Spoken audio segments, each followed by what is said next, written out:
EduNATION Ecofunomics. We have Priyanka Malik sharing the screen over here with us. Okay, hi everybody. Today we'll be talking about peer pressure and how we can actually, tackle that and come out of it. So let us discuss what exactly is peer pressure. Okay, before we enter into the video, if you're here for the vocabulary word and the riddle quiz, please directly move to this time and you'll get your content there. Let's move into the video. So what is peer pressure? Have you ever felt peer pressure? Yes, I have. So what exactly is it? So when you feel pressurized by your surrounding people, by your friends, it is termed as peer pressure. Peer meaning friend, so pressurized due to your friends.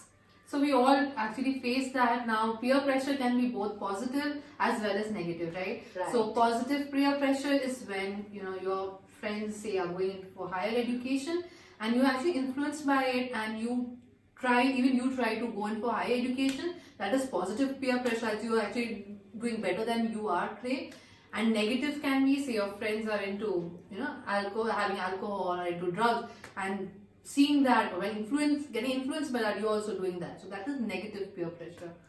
Okay, so peer pressure is actually always, I would like to, we both do agree on it, is self-induced. What does that mean? So it is like a group of people pressuring you to do a certain thing. But until and unless you don't allow yourself to move that direction, you're not peer pressured.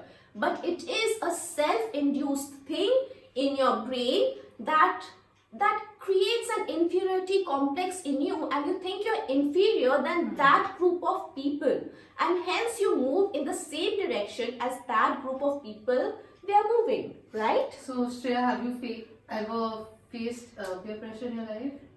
Actually many times, but the incident which I would like to share was I actually don't remember it very well.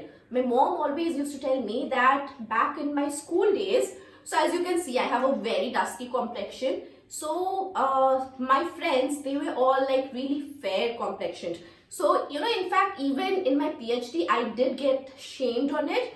But back in my school days, I was really terribly affected by it. Imagine PhD also you're getting, oh my god. Okay. Seriously, I was so terribly, driven back by the thing that I have a dark complexion. That my mom used to say that I used to do a lot of things to turn myself into, fair looking girl, like those fair and lovely creams. Did you face any? Yes, definitely, especially when I was doing my masters. So I was, when I entered my masters, I was very sure that I'm going to do my BA, and I always wanted to be a teacher. But when I entered my masters, I saw everybody sitting for campus and placements and getting a good package. So I was all, kind of that pressure was there that, that's something I'm not doing correct. So that was, I think, kind of a peer pressure for which I also sat for very many corporate job interviews. But yeah, so that was a kind of peer pressure for me, yeah. So at the end, ultimately, yeah, I decided to go with what my dreams were. Basically, what I did was during this time of making choices, I spoke to the correct people who had knowledge about this field of BA and everything. They gave me the correct idea. I spoke to my good friends whom I could rely on, and they gave me the suggestion that yeah, I should follow my dreams, my passion. And so ultimately, I followed my dreams and chose BA. So that is how I overcame my peer pressure. So how did you overcome this? It was a very, simple thing. I could have done nothing about my complexion. Obviously. So the only thing that I could have done was like turn my dull looking skin into a healthy glowing looking skin. So I took up, healthy diet. I took up like a facial routine, like a proper, cleansing it properly, taking care of my skin, keeping it hydrated, stuff like those. And I turned my skin into a healthy looking skin. That's what I'd be most likely you have to be confident about who you are. You have to be confident in your skin. True.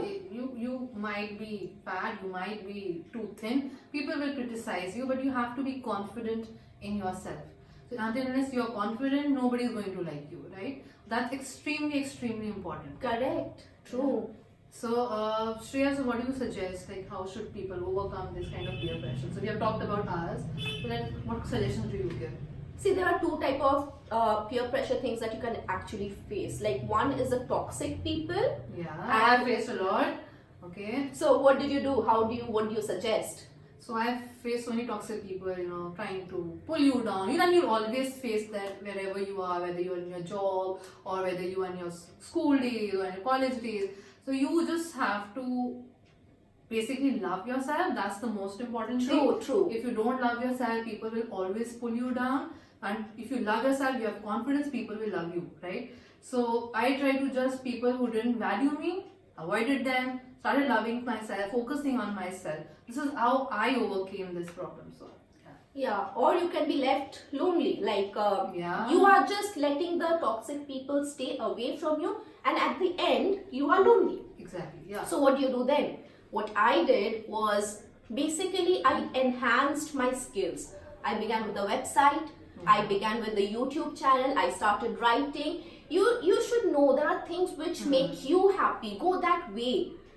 Just seek out what makes you happy, so what even makes you smile. So even when I was, kind of lonely and all that, I started playing music. So that's my passion. True. So I started playing every day. So If- that kept me happy. Right, and- music is a very, very good therapy. Yes, exactly, yes. So in case you're lonely and have nothing to do, please listen to some good music. And do Good. Zumba. That's the best thing you can do. You'll be really happy and energized, and then first you'll be fit. You'll be happy, so that's the best thing that can happen, right? If you don't know to Zumba, please close yourself in a room and then start Just Zumba. dance. Just dance and be happy. That's it. I think that's it. Yeah. Just learn to love yourself. Be the Geet of Javi made. Yeah. Ma'am, My favorite. yeah, be So that. love yourself and be happy. Be confident. That's it. Now, let's move into the vocabulary and the riddle quiz. Thank you. See ya. Bye.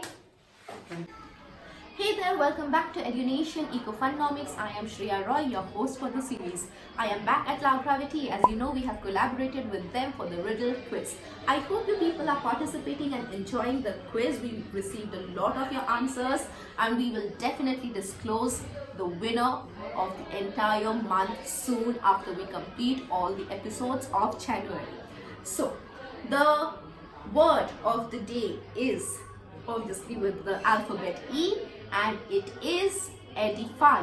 Edify means to enlighten, to be enlightened, to enlighten somebody.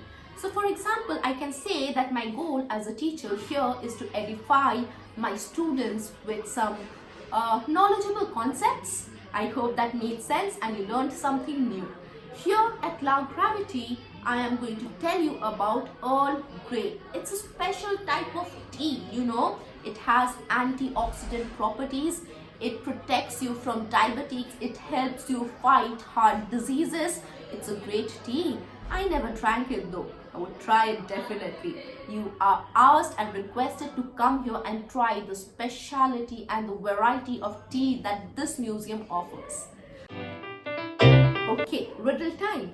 So last week, I asked you a question. Your mother's brother's only brother-in-law is asleep on your couch. Who is asleep on your couch? Dad. Your dad is sleeping on your couch. So we got plenty of correct answers. Thank you for writing to us. And the question for the day is, what body part is pronounced as one letter but written with three using only two different alphabets? Write to us your answer at edunation2019@gmail.com. You know the drill. You have to like our YouTube channel, like the Facebook page of Loud Gravity, and we have 5 total giveaways, 2 each month, and the entire series winner shall be awarded to that special person who is consistent in answering every episode. Okay, also if you haven't answered to any of the episodes and you wonder that what's the use of participating any longer, I should tell you that it still counts if you answer it quickly like that. As soon as the video is uploaded and your rank was 10, you can upgrade yourself to the first position. I hope it made sense because a correct answer and the time taken to respond to us both has equal weightage while calculating your rank. Thank you. See you very soon.